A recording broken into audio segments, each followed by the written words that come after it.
Call to order the October 23rd meeting of the Cary Town Council. And at this time, I'll recognize Councilwoman Bonsall for our ceremonial opening. Thank you, Mayor. Hello, everyone. October is a very special and busy month. There's so much more to discuss, but today I want to really talk about the people that live in Cary. They're making Cary what it is today. This past weekend, we celebrated Volunteer Appreciation Day in our beloved downtown Cary Park. Although I couldn't be there because it coincided with Diwali, my best wishes were with everyone who serves our community. Cary's commitment to recognizing and celebrating its volunteers is truly inspiring. Speaking of the residents of Cary, 25% of the residents are born outside United States. It is our diversity that makes Cary shine.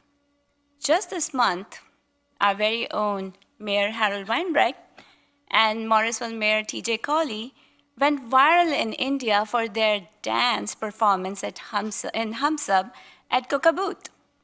All major news publications celebrated this joyful moment that prompted unity, love, and respect across the borders. Many of us, including some from the council and staff, also participated in that dance as well. A fun fact about Diwali is that people buy metal 2 days before the festival, as it reflects prosperity and happiness in the home. In many ways, that tradition mirrors what our volunteers bring to Cary: prosperity through service and happiness through joy of giving. To all our volunteers, thank you for your time, your compassion, and your dedication. You are the heart of our town and the light that keeps our community strong. Your efforts remind us that we give back we all shine a little brighter. Sending endless gratitude and love to those listening. And now, if you can do Pledge of Allegiance. Allegiance to the flag of the United States of America and to the republic for which it stands, one nation, under God, indivisible, with liberty and justice for all.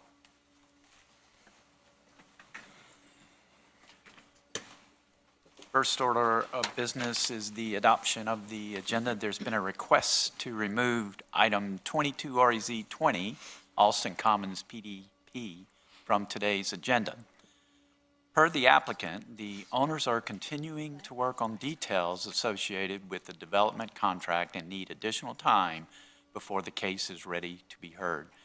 Is there a motion to adopt the amended agenda? So moved. Second. There's a motion and a second. Discussion? All in favor, please say aye. Aye. Any opposed? Motion carries unanimously. We now move to recognitions, reports, and presentations. And for recognitions, we have a special group in our audience, Girl Scout Troop 789, working on their democracy badge. Would you please stand and be recognized?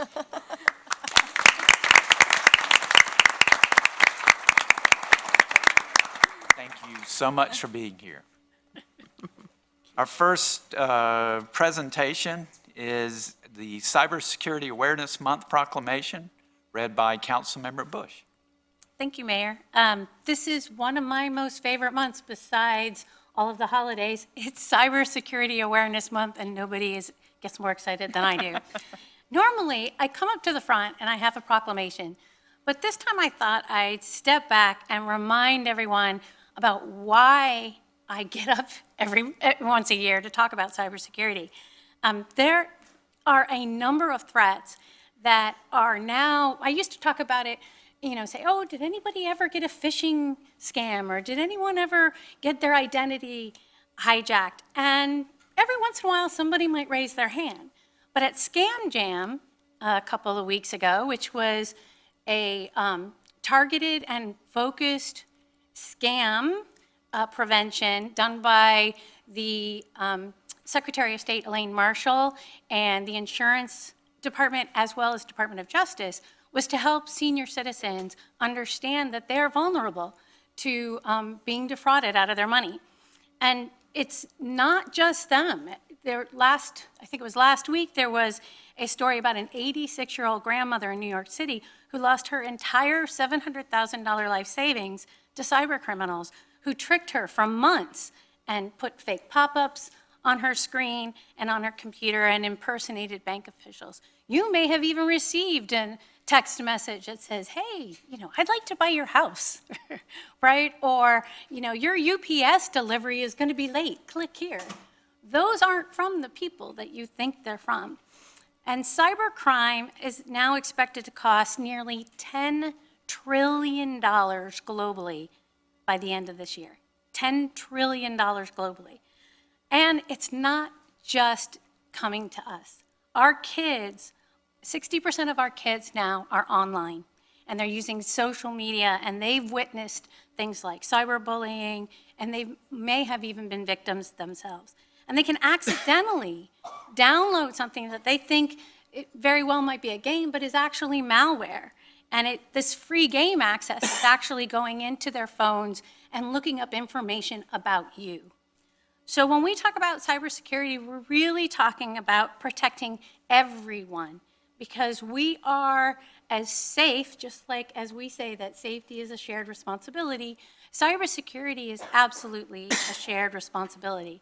And I certainly don't want to hear about another grandmother who lost her life savings, or a single mom whose identity's been hacked and doesn't know how to get into her Venmo or Zelle account. So when we talk about these things, there are 4 things that I'd love each of you to remember. The National Cybersecurity Alliance, which I was a board member, it's called Stay Safe Online now, says there are 4 things that you should really practice. One is to use a strong password, right? That doesn't mean your kids' names or their birthdays, right? Or your birthday or the street number. it's really a strong password that has multi-cases and maybe has an ampersand in it or an exclamation point or something like that. Or use a password manager, and they're everywhere. 1Password, and Google has it built in. Also, turn on what's called multi-factor authentication. Now, it's a little annoying, I know. That's when multi-factor means you're going to put in a password and then it's going to text you back, right? And it's going to say, is this really you? That's multi-factor authentication. And then if you see something, say something, right? Recognize and report a scam. If you're in the corporate world or if you're a Town of Cary employee, you may have received a phishing email this week. And if you did, here's the next question. Did you know that there was a button at the top of your Outlook that says, report phishing scam, right? I didn't, because it was off my screen. I had a small screen. So it's not just important to recognize it and don't fall for it, but to also let other people know when it happens. And then finally, make sure you update your software regularly.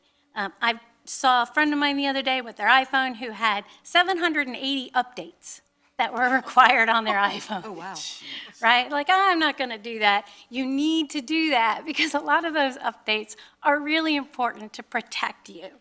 So if you need more information, or if you're a parent who wants to know and have access to internet safety for your own kids and how to talk to them about being safe online, you can go to staysafeonline.org, or you can look PBS, well, maybe PBS isn't there anymore. You can go to a wide variety of places to look for how you can train your family, your friends, and yourself on how to be safe online. And with that, I'll read the proclamation, which is that on this month of October 2025, whereas Cary is committed to upholding its values of service, excellence, integrity, and people by protecting the digital trust that supports our residents, employees, and community partners. Whereas Cary recognizes the critical importance of cybersecurity in safeguarding the personal information, financial assets, and essential services relied upon in Cary. And whereas cyber threats, including phishing, ransomware, data breaches, and identity theft, continue to increase in both frequency and sophistication, posing serious risks to individuals, families, and organizations across our community. And whereas digital technology is foundational to life in Cary, supporting everything from public safety and transportation, healthcare to education, utilities, and local government.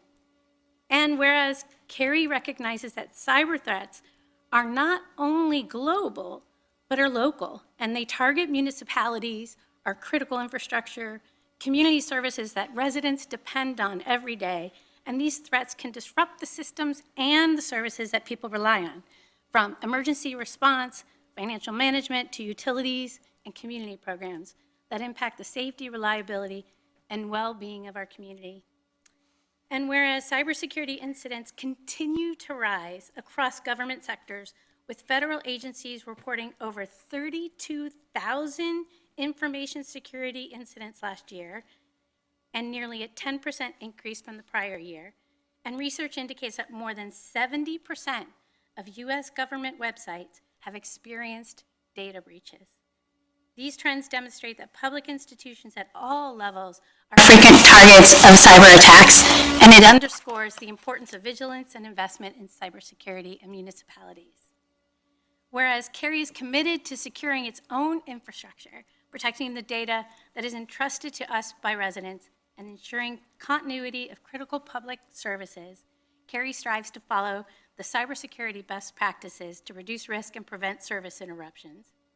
And finally, whereas Cary recognizes that October is Cybersecurity Awareness Month, and we remain committed to strengthening community cybersecurity awareness throughout the year by publishing a series of cybersecurity articles that you will find in your BUD newsletter over the next year, inviting internal and external experts who will come and present public talks on digital safety and emerging threats, and we'll be providing short educational videos and practical tip sheets to help our residents protect their personal information, recognize scams, and navigate technology safely and confidently. And whereas these resources, along with other cybersecurity information, are and will be available on the town's website, with additional statewide guidance available through the North Carolina Department of Information Technology. And so on behalf of the entire Cary Town Council, we do recognize October 2025 as Cybersecurity Awareness Month in Cary and encourage residents to observe this month by taking the previous actions and to protect their digital presence and remain vigilant against evolving cyber threats. Thank you. I don't have anyone to give it to. I could just give it to myself. Great information. Thank you so much.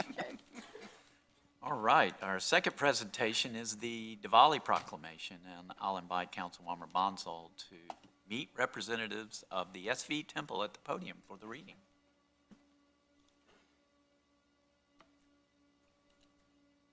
You all can join. Come on up.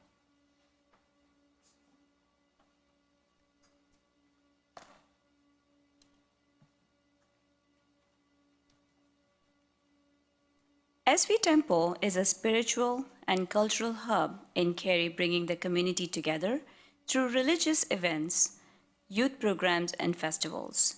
Beyond worship, it actively serves the community with charitable initiatives like food drives, health camps, and support for those in need, fostering connections and compassion.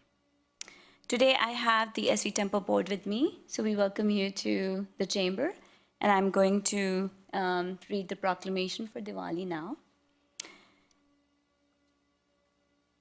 Whereas Diwali, also called the Festival of Lights, is one of the most significant and celebrated festivals in India, Indian culture celebrating light over darkness and the victory of good over evil. Whereas Diwali is observed by millions of people around the world and in our Cary community. Whereas Diwali celebrates Indian customs and traditions, including the lighting of lamps, sharing meals, and the exchange of gifts, which reflect values of renewal, hope, and kindness. Whereas Diwali brings people of a variety of backgrounds and faith together in our community, which enriches the cultural fabric of Cary. Whereas the Diwali season brings together Cary citizens and surrounding communities to share and celebrate the joy of unity and friendship. Now, therefore, I, Sarika Bansal, Council Member of Cary, North Carolina, on behalf of the Cary Mayor and Council, do hereby proclaim October 23, 2025 as a celebration of Diwali, and I urge all citizens of Cary to join in this festival occasion. Proclaim this 23rd day of October 2025.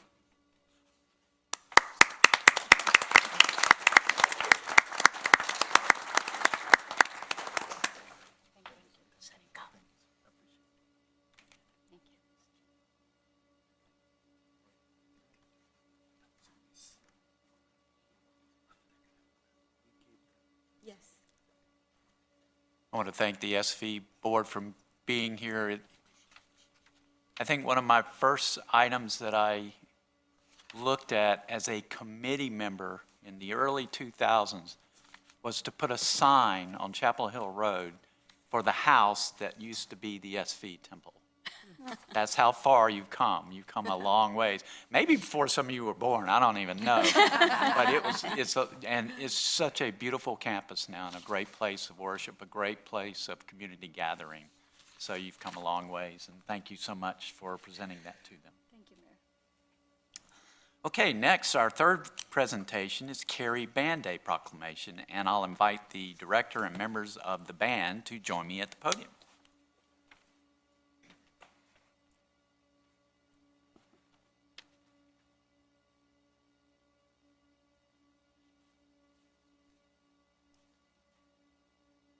Cary Band Day has been special in Cary for more than a half a century. That's how long it's been going on in Cary. And it impacts lives, not only in music, but impacts our community. You're ambassadors for our community.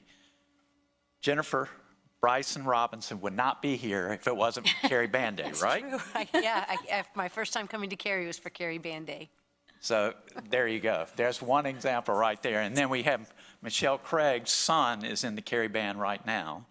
No telling what kind of impact that will have. So thank you for holding Cary Band Day. And for those who don't know, it's a competition, and Cary Band competes in a lot of competitions, but not in this one. They'll just have an exhibition in this one. But all the other high schools, they'll be sweating it out because they're competing. And Cary is the host. So thank you for hosting this. Thank you for being a great ambassador for our community. And they draw people from Virginia, Eastern North Carolina, all over to compete in this competition. So recognizing November 1st as the 66th Cary Band Day. Whereas Cary High School Band has long been recognized for outstanding musical and marching excellence, earning both national and regional recognition for its impressive achievements. And whereas the dedication and talent of Cary High School Band members bring pride to our community while also reflecting their commitment to academic achievement and personal growth. And whereas music enriches lives, connects cultures, and serves as a powerful force for unity, creativity, and shared celebration. And whereas 2025 marks the 104th anniversary of the Cary Band, which started in 1921 and continues to inspire generations. And whereas for 66 years, the Cary Band has proudly hosted North Carolina's premier celebration of marching band excellence and music education. Now, therefore, I, Harold Weinbrecht, Jr., Mayor of the town of Cary, North Carolina, on behalf of the entire Cary Town Council, do hereby proclaim Saturday, November 1st, 2025, as the 66th Cary Band Day, and I urge all citizens of Cary and surrounding areas to join in honoring and supporting this long-standing Cary tradition, proclaimed this 23rd day of October, 2025. Thank you so much.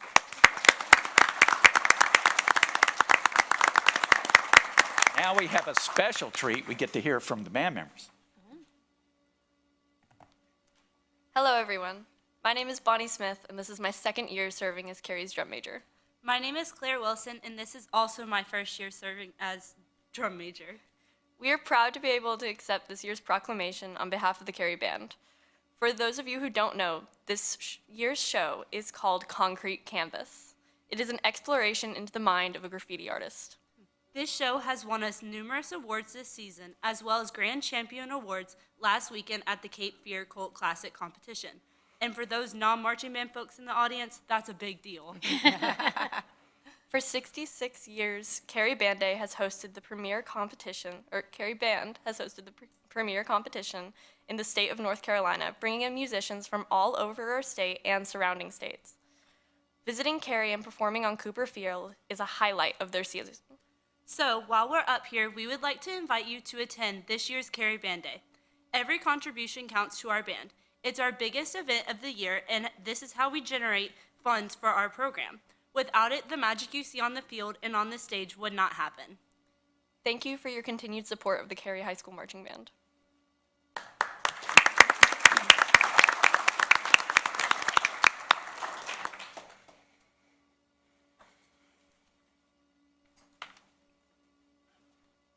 If you haven't been to a band competition, it's fun. All right. Now moving to the manager's update, I'll recognize Town Manager Stiegel. Thank you, Mayor. Early voting for Cary Town Council and other area races begins this weekend in Cary. From October 25th through November 1st, Cary Wake voters can come to the Herb Young Community Center here at the Town Hall campus, or go to the John Brown Community Center in Apex if that's more convenient. Cary Chatham voters can cast ballots at the New Hope Baptist Church, also in Apex. Citizens can go to the elections section of our website, carync.gov, for details on these and other polling places, as well as a comprehensive elections information. That concludes my report, Mayor. Thank you, Mr. Stiegel. We now move to our third item, Public Speaks Out. We've included instructions for speaking at this forum online and on the printed agenda. There were 3 opportunities to participate in Public Speaks Out: through written comments, by calling in, or by attending here in person tonight. And if you are here in person tonight and would like to speak, I would ask that you take a seat in the rows to my right that are highlighted. Public Speaks Out speakers have 3 minutes each for their comments and may speak on any town-related topic, as long as it's not a public hearing, and that works to your benefit because you get more time at a public hearing. The 3-minute time limit will be enforced, not to be rude, but to be fair to all speakers. We have a timer on the podium. It'll start off with a green light. When 30 seconds remain, that light will turn yellow. And when your time is expired, it will flash red, and that's the point I will interrupt you, not to be rude, but to be fair to all of our speakers. I would like to ask speakers to be respectful in their comments and direct their comments to the entire council and not to an individual. And I thank everyone in the audience for understanding and respecting that this is a business meeting. Do not applaud, make remarks from your seats, or anything else that may distract from the meeting. So now is the time for Public Speaks Out, and I will call on our town clerk to read any written comments and call on any registered speakers. Hi, we had 5 written comments and 3 registered speakers. Our written comments, Billy Yarber raises concerns about e-bikes being ridden on sidewalks and greenways. He reports near collisions and notes that teenagers often ride without helmets. He expresses concerns about safety and the growing impact of e-bike use in his neighborhood. Tave Dakota suggests that Cary consider implementing a dark sky law to limit artificial lighting between 1 a.m. and 5 a.m. Then we had 3 written comments that were from longtime residents of Weston Point that oppose the rezoning that would allow the apartment development near their neighborhood. They cite concerns about traffic, safety, infrastructure, capacity, impacts on community character and wildlife, and potential effects on property values. Our first registered speaker is Rosalind Elwood.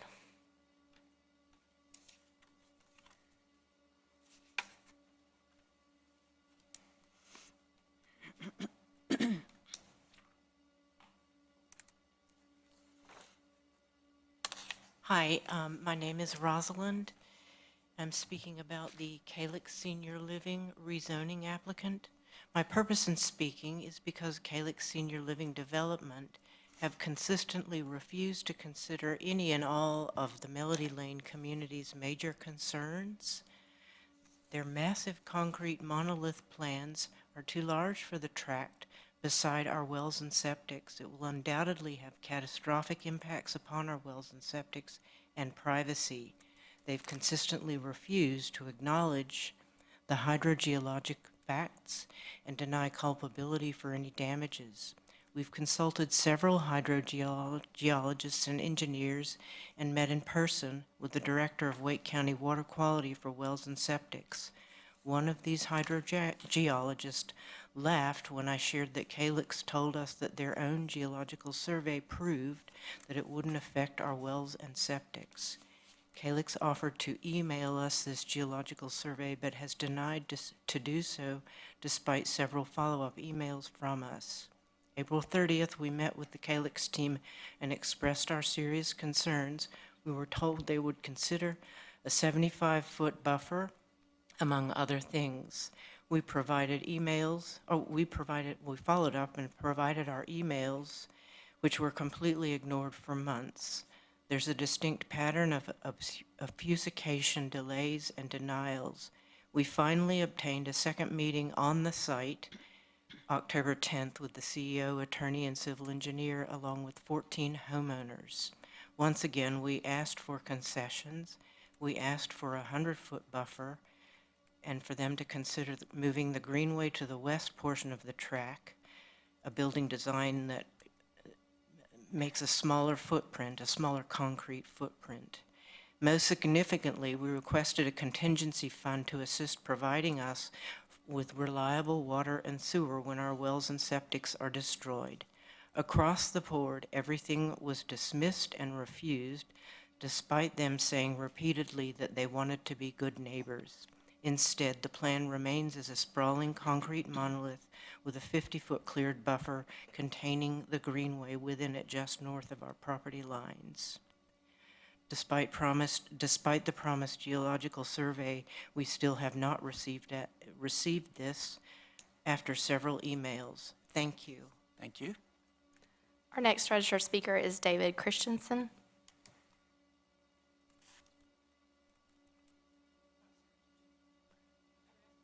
No. And then our next registered speaker is Gail Johnson.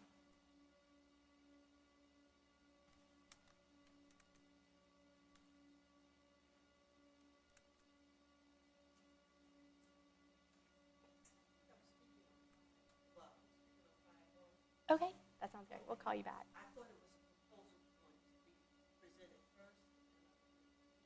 Yes, it will. And we'll call you back up for that one.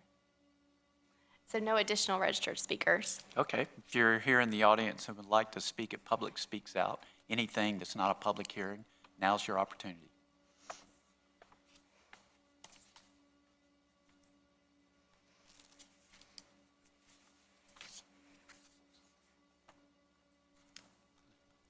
Hello, Council. Thanks for the opportunity. My name is Chad Bowers, resident in the Bexley community at 112 Juliet Circle. Speaking again tonight about 24 REZ 14, the rezoning of the 8-acre parcel at the corner of Weston Parkway and Evans, as part of the council meeting last month.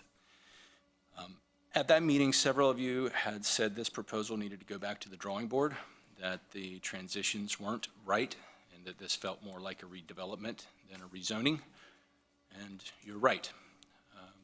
This isn't just a zoning adjustment, it's a complete redevelopment, and that carries major consequences for the homeowners around it. Under the current zoning, the property already allows a range of uses, and we've lived with that understanding for the past 20 years. When the residents were first shown a concept last year by Highwoods, it included 77 townhomes as an option, or 300 apartments. Then at some point, the townhomes disappeared from that plan. And after conversations with the public, they came back as a mention of up to 22 townhomes, not required, not guaranteed, just merely possible. It's been nearly a year, and this pattern doesn't build trust. It feels less like planning and more like positioning. Feels more like floating non-committal options to create the illusion of flexibility. And as we all know, if it's not in writing, it's not real. So let me be clear. Highwoods has already stated their intention to sell this property. They're not going to be the ones to hold it. And if we trust them, and I value their relationship that we have with them as a tremendous developer here in a local Raleigh developer, but they're not going to hold the property, so we're not going to be dealing with them at a later date. And since the last meeting, the Weston Land Use Study was made available to the public. The town has confirmed that it's not an adopted plan yet, and it does not provide guidance for this rezoning in question. And that means that both the public and the Planning and Zoning Board are evaluating this project in a policy vacuum, without the framework that's supposed to guide it. What the study does show is that there's many parcels along Weston Parkway already well suited for multifamily housing, that the density can be concentrated north of Weston Parkway, but this particular site, it sits directly beside an established single-family neighborhood with many houses less than 100 feet from the site. And a critical look at the plan tells us that if residential is appropriate here, that it should be lower density townhomes and not a 5-story, 300-unit apartment block. That's what would help create a more sensible transition to I'm sorry, I have to interrupt Lakeside. you, but your time is expired. Okay. If you have additional comments, we would love to see them. If you would leave them with the clerk, she'll make sure we get a copy. You don't want to read my scribble, I'll write. But one more comment, and yes, I agree. Our diversity is what makes us shine. Thank you. Thank you. Anyone else for Public Speaks Out?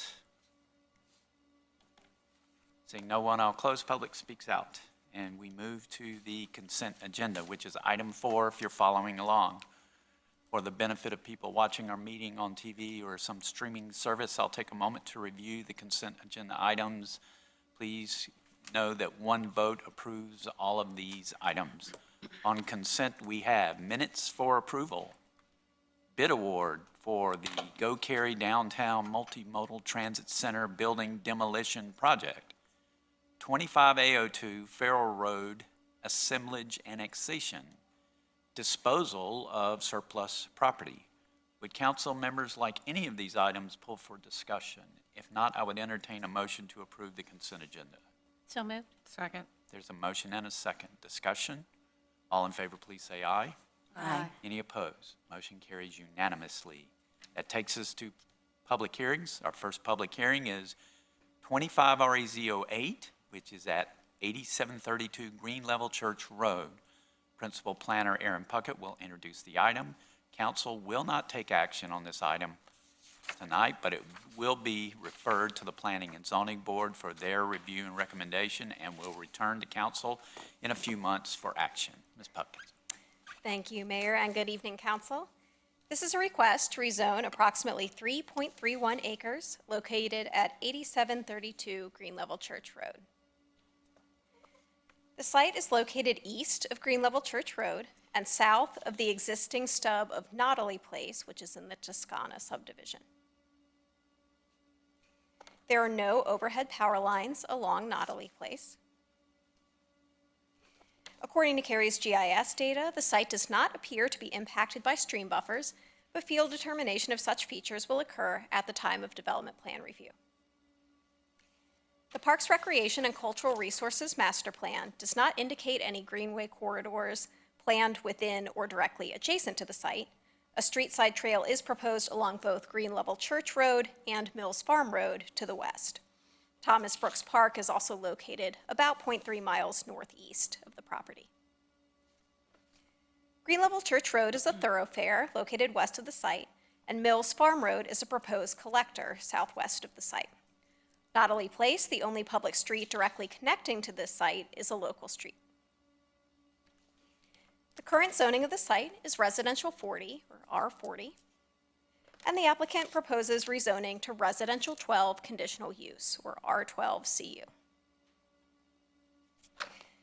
The proposed zoning conditions include limiting the use to detached dwellings and associated accessory uses, a maximum density of 1.9 dwelling units per acre, which could allow up to 6 homes, a commitment to providing perimeter buffers in common open space, as some could otherwise be located on individual lots, a minimum of 750 square feet of community gathering space, which is 150 square feet larger than the LDO requirement for a development of this size, and a commitment to curb, gutter, and sidewalk on both sides of streets within the development.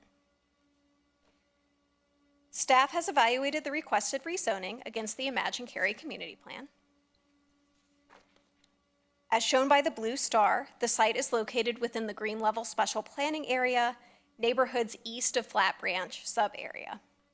This special planning area supports a gradual downward transition in density, moving west from NC 540 towards the Chatham County line, with areas east of the Flat Branch stream not to exceed approximately 3 dwelling units per acre.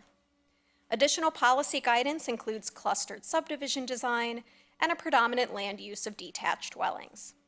The proposed R12CU zoning and density of 1.9 dwellings per acre is in keeping with the area's current land use pattern and generally meets the policy guidance of this special planning area. When looking at the Live chapter, we note the proposal will add a maximum of 6 additional homes on a small site at a density comparable to adjoining developments. Regarding the Shape chapter, the proposed rezoning would provide detached dwellings amidst existing detached residential developments, thereby making a logical use and form transition. The applicant has committed to providing 5-foot sidewalk on both sides of any streets within the development, exceeding the current local street cross-section requirement, which requires sidewalk on only one side of local streets. And this supports the Move chapter policy of applying multimodal street design. When looking at the Enrich chapter, the proposal includes a commitment to ensuring all required buffers are in common open space. The LDO otherwise allows buffers for 8,000 or larger square foot lots to be on those individual lots. This commitment may help better ensure tree preservation over time, which can help protect tree canopy. The project will otherwise meet minimum LDO requirements for open space, and for buffer widths and planting rates. A neighborhood meeting was held in June of this year, and 14 members of the public participated. Questions and concerns were related to an adjacent rezoning request, the proposed density, stormwater control measures, and the extension of Nautilus Place. Staff has since received one email citing concerns with the proposed density and received one call with questions about the proposal.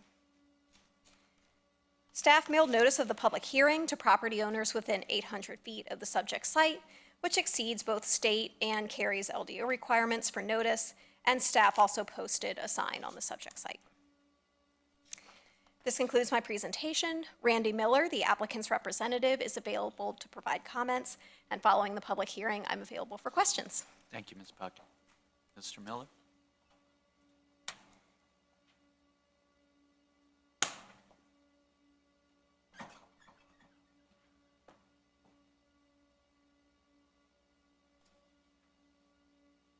Good evening, Council. Can you move to your left, please? Oh, left. Thank you. You're good. I'm Randy Miller with Thompson Associates, representing the owner of the property. I think staff did an excellent job on presenting this case on the rezoning request. Like was said, the property is asked to be rezoned to R12 conditional use with a maximum density of 1.9 units per acre, which is below what the land use plan has for that area. And the envision is to have a development of the homes be put on there, be compatible with the surrounding neighborhoods. And in order also to be compatible with the neighborhoods, that's why we're proposing that the required buffers and stuff be off the lots, so all the lots will not encroach into the buffer area. And unfortunately, there's only one access to the site, extension of Nautilus Place. I know in part of getting to this point, some of the staff's comments were the fact that, like they said, they would like to have sidewalks on both sides of the street. And unlike the existing street in Nautilus Place, have curb and gutter and sidewalks on both sides. But that's basically it in a nutshell. If you have any questions, I'll answer them best I can. We'll get back to you if we do. Thank you, sir. Okay.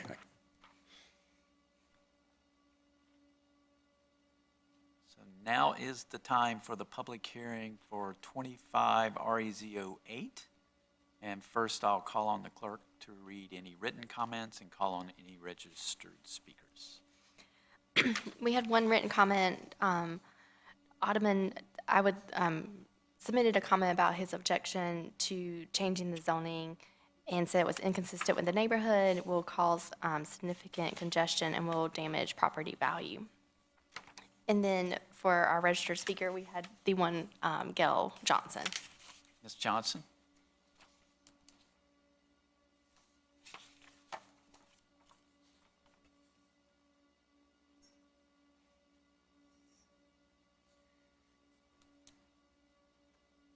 Could you move to your left, please? Oh, Thank you. yeah. Hello, I'm Gail Johnson. I live on gate 620 Belgate Place. Right near, I could look at the neighborhood. But I just wanted to, because I have concerns, and one of the concerns, history of it, you had another proposal for rezoning where they wanted to put townhouses. And the planning board, and I came and, was concerned and objected to that. The planning board denied that. My understanding is that proposal is going to come back to you. So it didn't come back to you, but it's going to come back. And my concern is that this may set a precedent with this particular proposal that's coming now, because that property is adjacent to it. And they're all together. Right now, there's one home on that property. There's one, it's less than 2,000 square feet on all that property. And I think there's a reason. There's a drainage water problem. I know they talked about whatever they're going to do, storm water, whatever protection. But I know that when they put those in, they passed those when the developers put the storm drains in, they passed that cost on to the homeowners who buy it in HOAs. So those people that will be moving, if they do 6 houses, the homeowner's fee is going to be tremendous. And then they're going to want to move, and you can have speculators buying the property. So that's a concern. I know personally, because when I bought my property, after I moved in, I found the water on my property. And what it would have cost me thousands of dollars to bring engineers in to get the water. If I hadn't gone after the developer myself with a little legal help, so the drains were put in and something else, some drains, whatever they did, soils or whatever.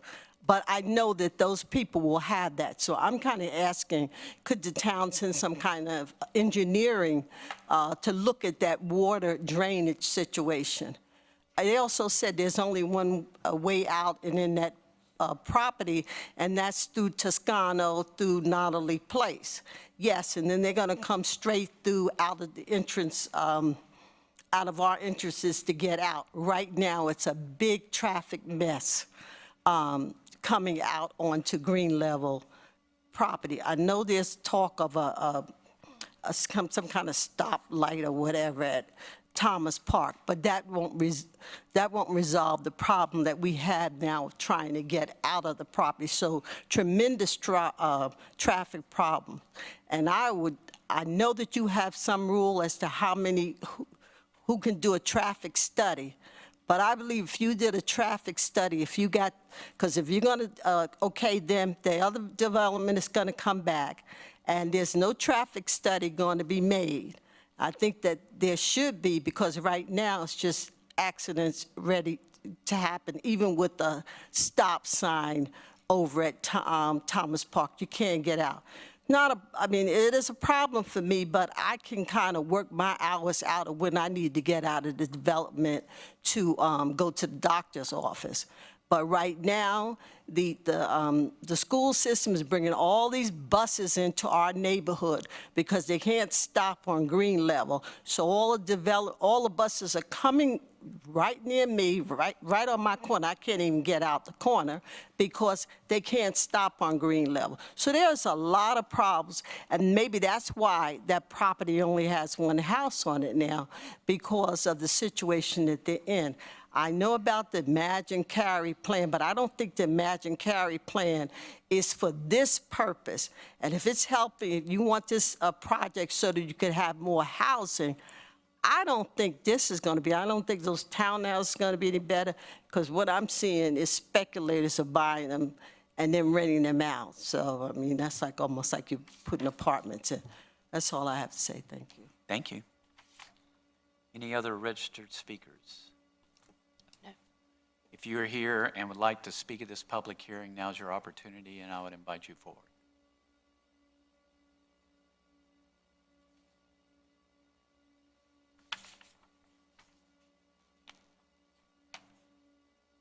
Hey there, my name's Julie Jackra. I am the president of the HOA board at Toscana.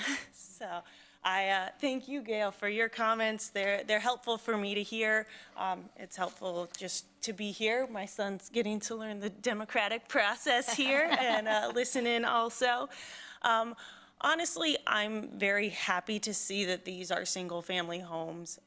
As Gail mentioned, the first proposal we saw for the area that's still labeled R40 scared us a lot. So I feel a lot better with the single-family home proposal that's before us right now. Stormwater, as you heard, was brought up as a concern on the initial call in June. We have 4 ponds that we have to maintain in our community. It's one of our biggest costs outside of our landscaping contract. It's a lot of permitting to have to do. So I would say, please do take that into consideration. If you're asking 6 homes to support the cost of a pond, you're probably talking $1,000 a year. HOA dues for no amenities and no things like that. So that's probably the only word of caution that I have right now. We do not have sidewalks, so it will be kind of an inconsistent look and feel because Toscana, when we were built, has natural gutters in our yards. It was a phase of Cary's approval process where there were no sidewalks built in. So that connection piece, I think my bigger concern is, again, there is no other in and out. And what are we going to do as green level grows to be 4 lanes, as we continue to have our kids grow up and they're driving cars and they're turning in and out. We already have traffic from Sutherland that drives through because their turn is even worse to see because they're on a bend. So they drive all the way through on Holston Bank just to come out to turn left or right where we are to avoid more traffic coming in and out of their neighborhood. So Sutherland has 1 in and out. We actually have the 2. One is just a right turn only onto green level. And then the other thing on behalf of my son would be to ask you, as you do look to grow this and grow this area of the town, is to get that Parks and Rec underway. We actually have trails and people are walking on them. They're not part of the Cary system, but the outer loop is, and the inner trails are maintained by us, but the people who are in Thomas Brooks right now are walking our trails. They have them.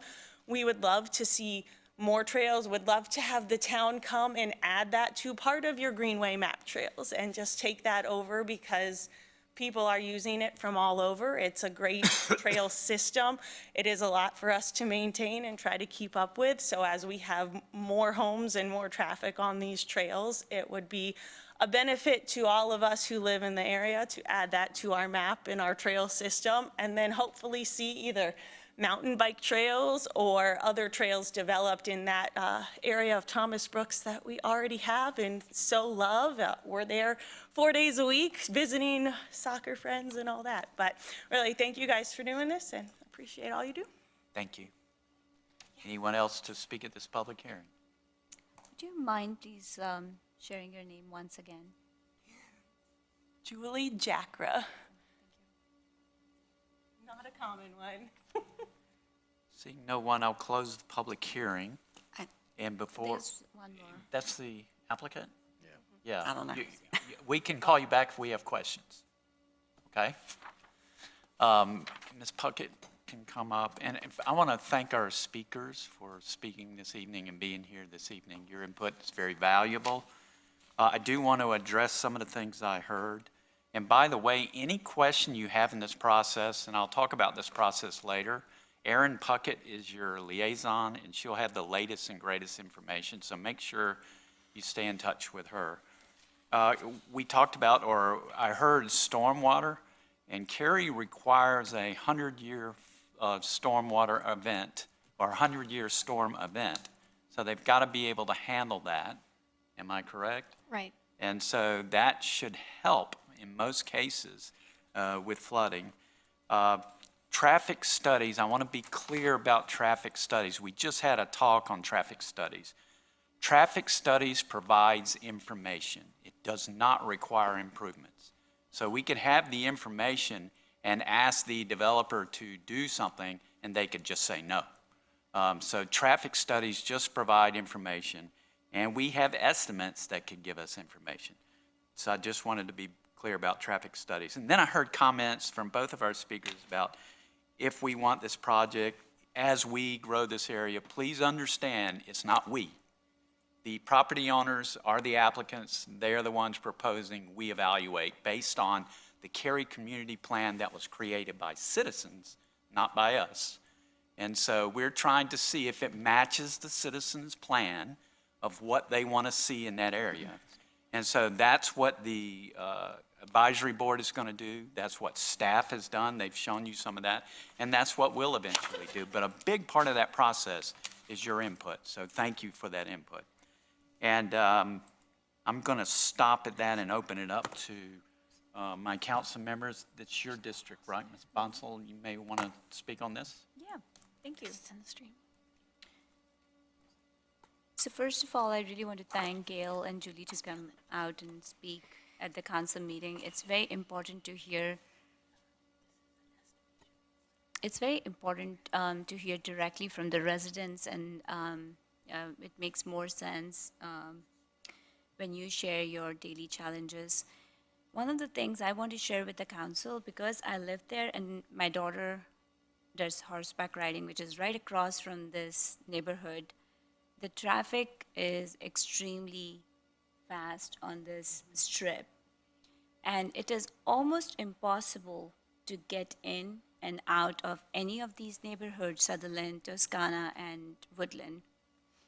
It's, you are going to get rear-ended. And most of the families that live in, like, the demographics of those neighborhoods, they're pretty much younger families with younger kids, kids who are first-time drivers. So it's very, very hard for the student drivers to really exit and enter those neighborhoods. And this goes back to, Mayor, what you were saying, that we just, discussed about the cumulative study. Will this particular case fall into the same scenario where you see where R40 is right adjoining to R12?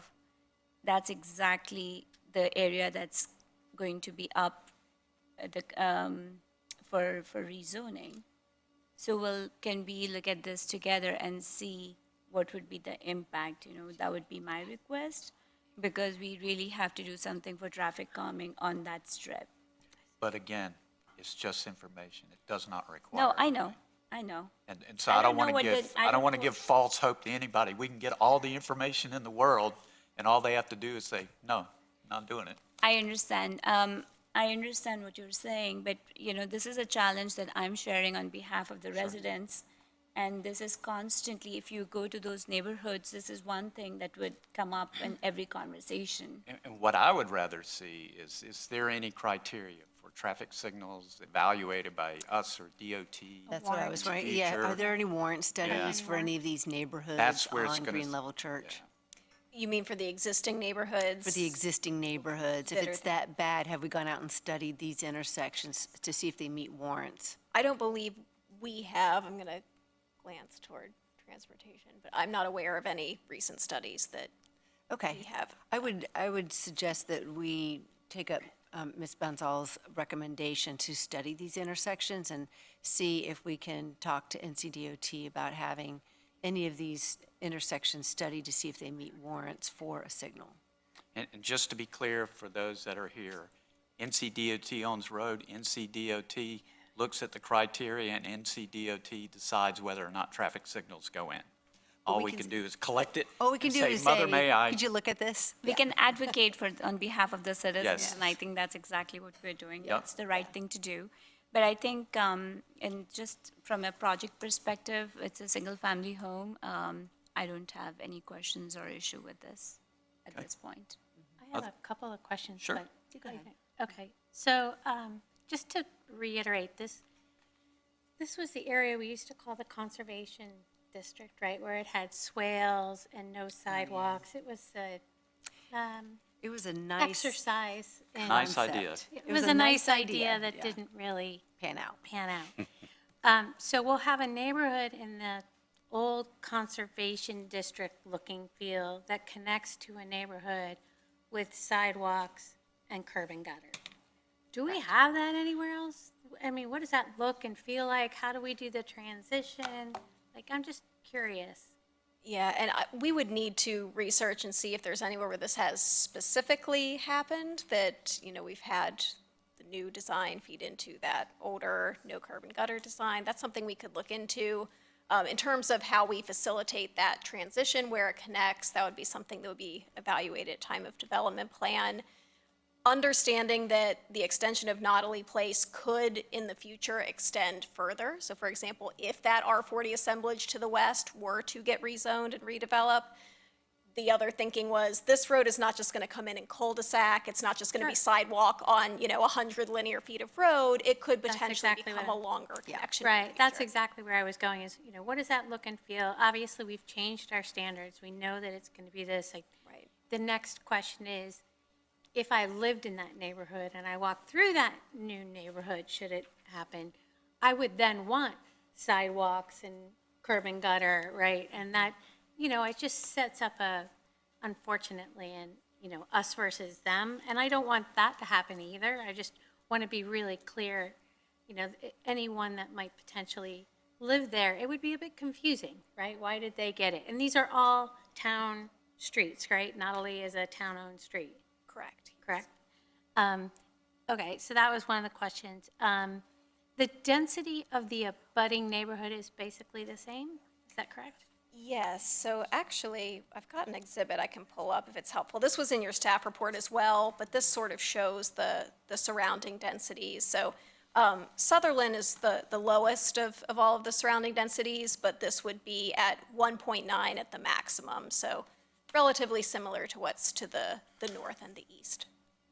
Okay, and the plan is for this to be a standalone neighborhood, so if there's a BMP that's required, it looks like there's, on the original map, doesn't look like there's a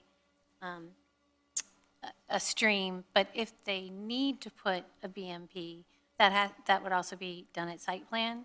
It would be done during development plan. I'm sure they'll probably need some sort of stormwater control measure, and it would be on open space within their development. So that, just from a feedback perspective, I know that, there's one very already long-time development there. Then you have, a brand-new potential six-home development. As Mr. Akka was saying, that's, quite an expense, and we know that we've had to take over a couple of BMPs in the past. So, if the applicant can talk with the other HOA, I think, from a cost-benefit analysis, it would be great if this potential neighborhood could become part of Tuscana, if possible, or one of the others, so that they could share that, across all the homes. It's just something to consider rather than having multiple separate HOAs. And I know it's not something that the town does, but it's just a little bit of feedback for the applicant as they're considering it. Other comments, questions? I just have a couple of clarifications. Can you clarify for me, a close friend lives on Nottely, right near that stub, right? So it's sort of, she has a party, I park there, right? So I'm pretty familiar, we walk dogs in Nottely. So what I'm trying to understand is, they do have, and forgive me, ditch isn't a nice word, but they have a very big ditch in their yard. Swale. Swale, very big swale. That is in fact a water management feature? I believe so. That would have been the alternative to curb and gutter previously. It was that old. We wanted the We rural wanted the feel. rural What happened feel. was, no one in this area wanted to have Cary develop, so they said, if you're going to develop, make it look like it's in the country.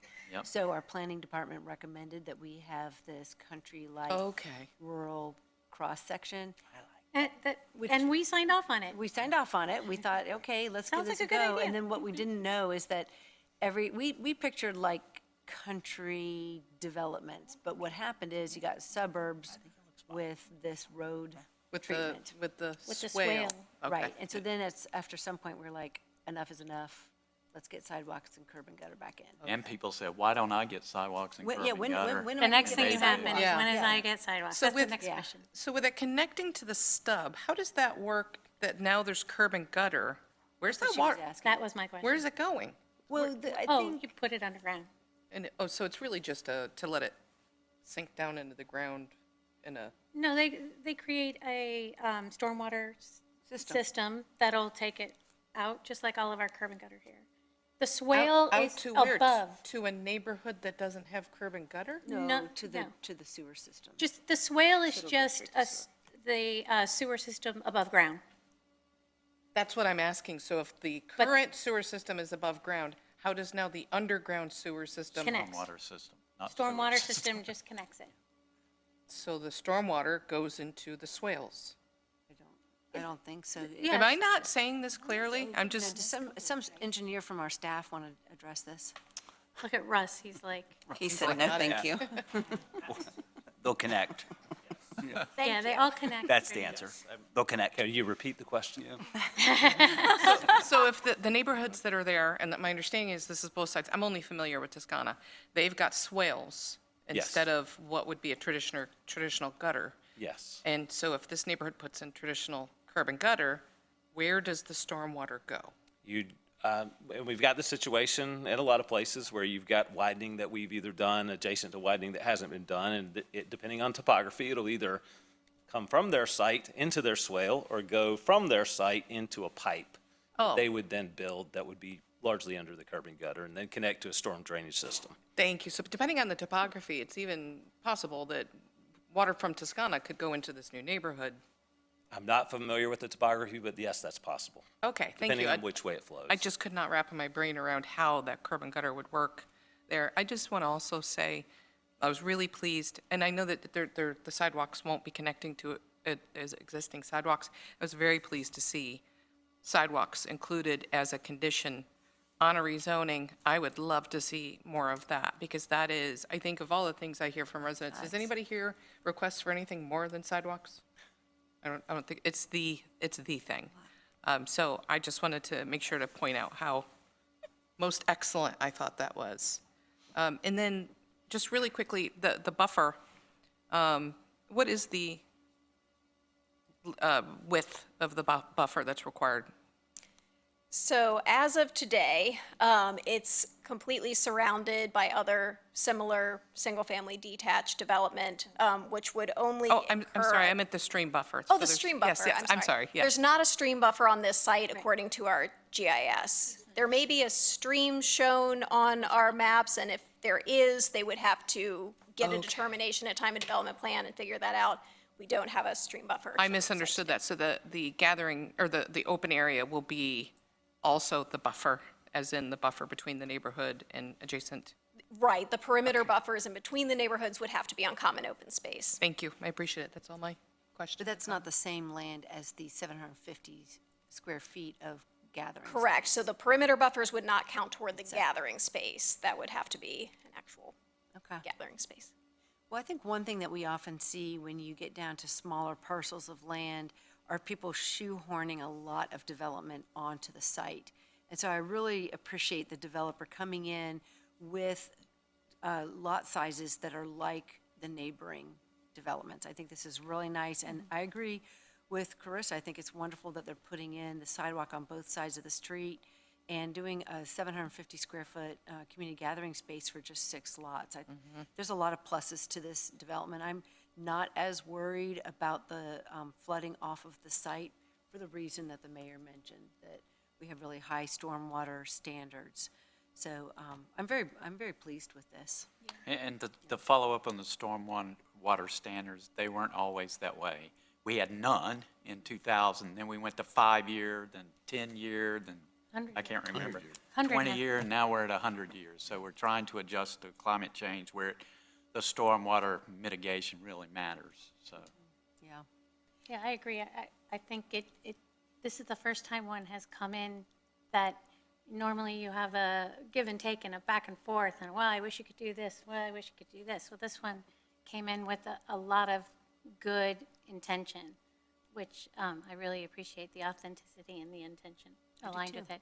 And I would like to see if staff can find it, what you all think it might look, the transition from rural conservation district to sidewalk, what that might look and feel like.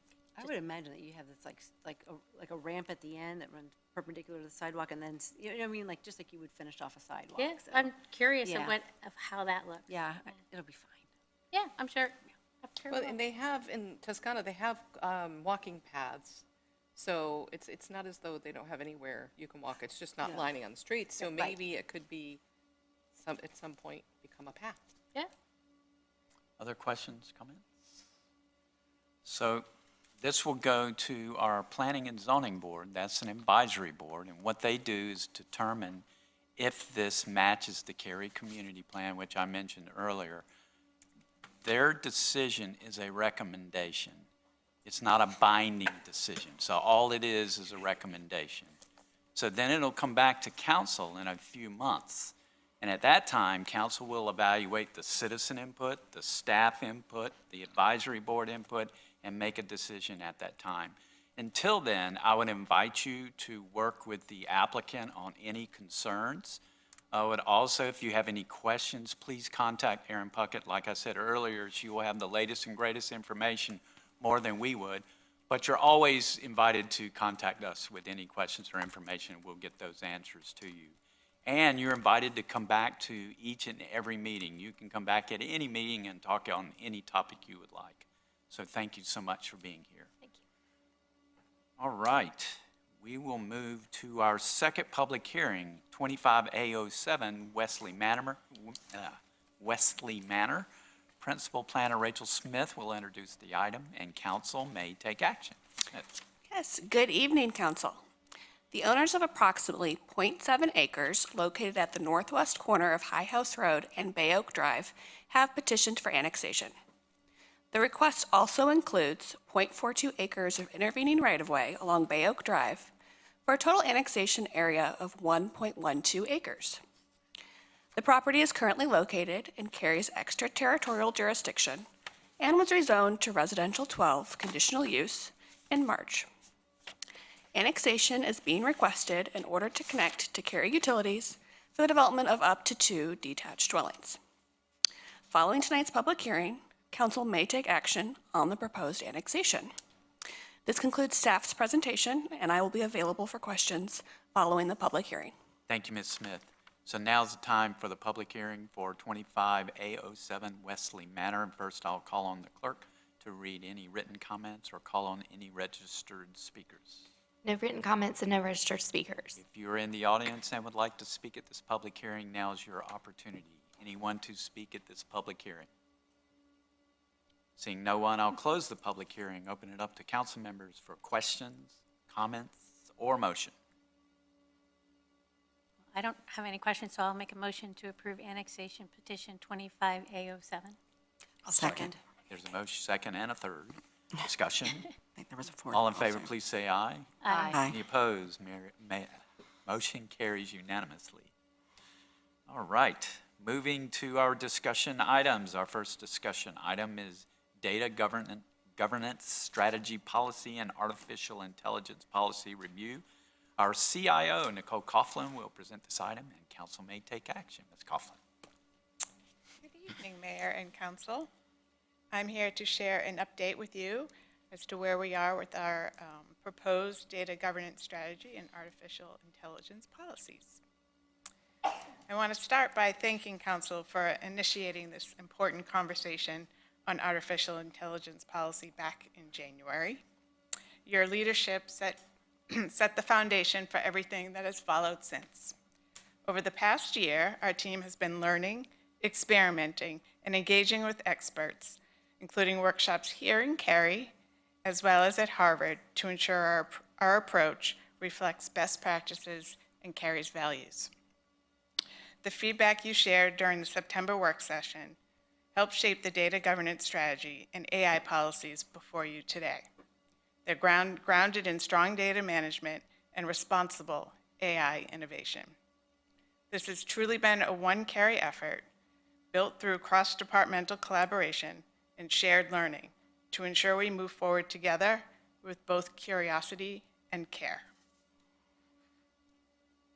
And as we talk a little bit more about how our values impact the way that we look about our approach for both the data policy and also then therefore the implementation, I want to share how we look at them through the lens of our values. So people first. Data and AI is not about technology, it's about people. We are listening, building trust through transparency, and ensuring staff and residents feel informed, supported, and included in this transition. Evolution. We're taking an iterative approach, starting small, learning fast, testing and refining as we go. Through small pilots and real-world use cases, we continually adapt to community needs and emerging technology. Working smart. By integrating strong data governance with AI, we create the potential to reduce routine work, improve access to information, and give staff more time to focus on higher value priorities. This approach can strengthen data-driven decisions and help us work more efficiently and responsibly for our community. And anyone can lead. Data and AI belongs to everyone, not just IT. We're creating space for staff across all departments to collaborate, lead pilots, and serve as data stewards. This collaborative approach allows us to reimagine how we deliver services. Policy 188, Data Governance Strategy, is a framework that ensures that data receives equivalent governance and attention and protection. We understand that we need to be privacy and security. It's our main thing, by the way. Fairness and access, transparency, accountability, and innovation. Policy 189, Artificial Intelligence, defines staff's understanding of AI and establishes an ethical framework. Framework addresses potential risk, including algorithmic bias, privacy concerns, and transparent challenges. Policy 189, Artificial Intelligence Guiding Principles, would be human-centered design, always putting the human in the middle, safety and security, privacy, transparency, fairness, accountability, effectiveness, and workforce empowerment. Next steps. If the proposed policies are adopted, the next steps will include: Clerk's office will update the website to reflect 2 new policies. Staff will update language in Standard Procedure 165, Artificial Intelligence. An interdepartmental data governance and AI committee will be formed, and a work plan will be developed. Staff recommendations. Staff recommends that Council consider adopting Policy Statement 188, Data Governance Strategy, and Policy Statement 189, Artificial Intelligence. Questions? Thank you, Ms. Coughlin. And I was really looking forward to what you had to say about this, and also looking forward to what Laurie has to say about this. But before Laurie speaks, I want to put you on the spot. Sure. So I know this is ever evolving in exponential ways. I mean, just in the last year, I can't believe how much I'm using it. So my question to you, do you feel like we're just taking the first of many thousands of steps, or do you feel like we've got a better grasp on things? And I know we're going to evolve and change as we go. But. Yeah, it's actually a great question, because I think it's a little bit of both, right? Okay. I think we're grounded in learning. I think we've got a great framework to work within. I think it's going to go really, really quickly, right? So our challenge is much like most of technology, right? It's going to be keeping up with it. This, for me, is a very human endeavor, though, because it has the potential to impact everyone. And so we're being very careful and thoughtful about how we do that to make sure that we're bringing everyone along and training them and providing the tools and the time to learn. Awesome. Laurie, I'm dying to hear what you have to say. So first off, I would like to thank you. I think you took some great direction from the other council members here at the table. I thought both Councilmember Robinson and Councilmember Cohn-Johnson gave you some feedback to look at data governance first, as it's the basis for AI in general, that without a data governance policy. So I really enjoyed reading that. I also appreciated within the policy the recognition that AI is evolving so quickly that to put a true hard policy in place is really difficult, since it evolves so quickly. Anything you put in place right now in 6 to 8 months probably wouldn't be applicable. So I liked how you framed it around our guiding principles and in our mission, which was very different than some of the other AI policies that I read, like San Jose's and some of the other folks who got out, I think, potentially ahead of their skis. And no, I don't ski, so I just know what that means. And so I appreciated that. I also was really grateful that you talked about public service efficiency. You talked about the goals of the policy rather than the how of the policy. So I really thought it was both policies are very thoughtful and will allow us to really harness the benefit of all the technologies associated with it. And I think likely will be a regional, as many things that staff does, ends up becoming a model for our regional partners to take on and use. So I actually enjoyed, of course, I'm nerdy, but I really enjoyed reading it. And I like the thoughtful way you guys you, as a team, all weighed in on it. Ms. Robinson, you live this every day. This is what you do. So I'm dying to hear what you have to say about this. Well, I think both policies are excellent, as Lori said. The thing that I probably am most excited about is that you're creating this data governance and AI committee that will be cross-department. You know, what we find with governments that do this is that they actually foster communication. They're using that committee to foster conversation that propels, you know, this new cooperation among departments. So I'm really excited about that. I think that's an essential element to the data strategy, so I love it. I will say really fast, for those of you who've been around Cary for a long time, we used to have a town manager named Bill Coleman, who has since passed away, and I remember sitting in here around 2006, and he said to me, Jennifer, we don't have our data together. We don't have all of our data in one hub, and we don't know what data we have. And I had been working in data already for, you know, probably, I don't know, 10 years or so. And I remember being shocked. And I was like, what? We don't have our data together? That's terrible. I can't believe that, because I was working a lot with private sector at the time. So it is really great to see this concrete step. I think, Nicole, you've been doing a lot with data for a long time. So this is not, for citizens who are watching, this is not the first step. Correct. This is step 5,000. But now what you're doing is you're putting some formality around it.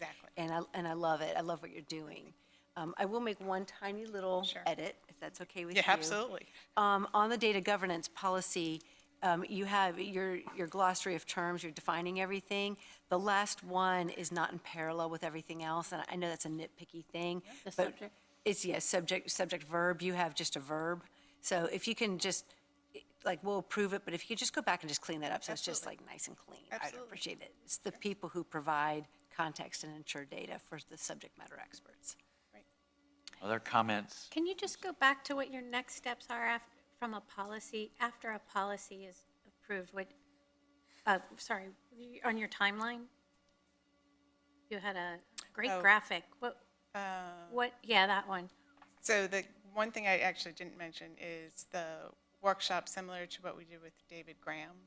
We're going to do a similar workshop facilitated by IDC. Not quite sure what that looks like in format, but similar around Yeah, I data. remember Sorry, around seeing data. it on there. So that we can make sure that the data is aligned with our, AI. And what is your expectation after that? What do you, I'm not asking, like, I can see her like, no, I'm not telling you. Why don't you But- just give us periodic updates from the committee? Right, yeah, is that what we should expect is updates from the committee members?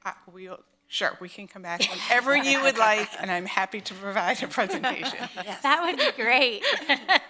Okay. Whatever cadence you would like. That's perfect. Well, I'll make a motion to approve. I just wanted to Oh, make one, sorry. just Go one ahead. quick comment. When we asked staff to dig into this and asked you to dig into this, I thought to myself that night, I was like, how are they going to do that so it's not obsolete overnight? And you did it, and I just want to commend you for that.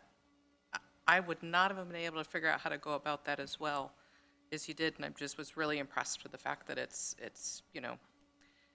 like I said, not going to be like, oh yeah, we did that thing, and now everything's changed a month later, so well done. Well, and I will say, when we talk about the cross-departmental groups and the importance of it, that's what made this policy, right?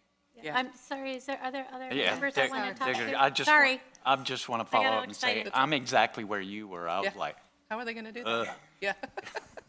so, I'm sorry, on this end. Ms. Sarko, you also contributed a lot to the conversation that initiated this. Yeah, I mean, this is my area of expertise. Yeah. So I'm very glad to see that, we are making some progress in this area. First step is obviously for development of policy. I have a question. I didn't see anything which, I know that there is, under artificial intelligence, it talks about potential risk, but with data, risk is always the biggest factor. Like, how are we managing the risk around data leakage, data manipulation? Again, wish the security person was here today. So it's a great point, right? It's something that we think about every day. We do have security policies. We're very fortunate to have a CISO and a team, and they have been doing lots of training this Cybersecurity Month. But that's always forefront in everything that we do, in every application that we come in. We have a risk matrix that we go through. We also use vendor tools to help us analyze the risk of bringing in a different application and that background of that company, as well as just good data practices internal, which will be part of the data governance as we're bringing in the stewards, and will always be to talk about that. Wonderful. So we have that policy separately, and then this is going to be kind of, that will apply on this one, is what you're saying. Okay, that makes sense. Thank you. Thank you, Ms. Bonzo. Ms. Craig or Mr. Smith? This is not my area of expertise, but I'm learning, and I'm excited to have the opportunity to learn more. Jack? Well, I'm trying to keep a straight face and say this is my area of expertise. Somehow I think you'll see through all of that. No, I think anything like this, the explosion of opportunity to make us all more effective is there.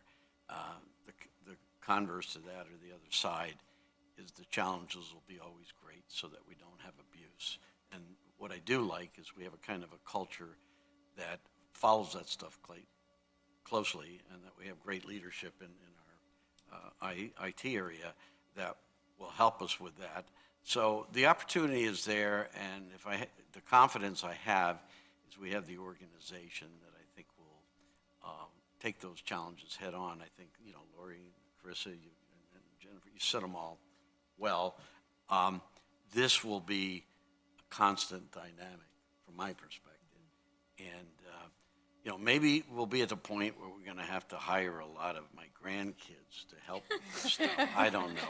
But I think it's a great step, and I really like the thought that was put into it. So, Ms. Bush, I think we're ready for you. Okay, sorry. Go for it.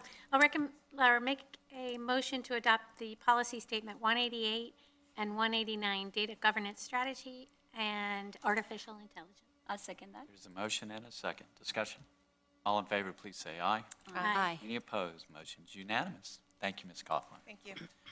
Our last discussion item was pulled or tabled at the beginning of the council meeting when we amended the agenda. So now the council will go into closed session.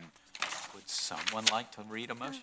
Pursuant to GS 143, 318, 11A, 1 and 3 and 6, I move that we hold a closed session to consult with attorneys employed by and/or retained by the town in order to preserve the attorney-client privilege between the attorneys and the town, prevent the disclosure of information that is made privileged or confidential pursuant to the laws of the state, including GS 143, 318, 10E, or not considered a public record within the meaning of Chapter 132 of the general statutes, and to consider the qualifications, competence, performance, character, fitness, condition of appointment, and conditions of initial employment of one or more individuals, public officers, or employees.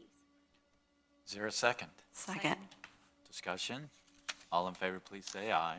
Aye. Any opposed? Motion carries unanimously, and the council will now move into closed session. We're in there. 10035?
reconvene our council meeting. We have concluded our business, so this meeting is adjourned.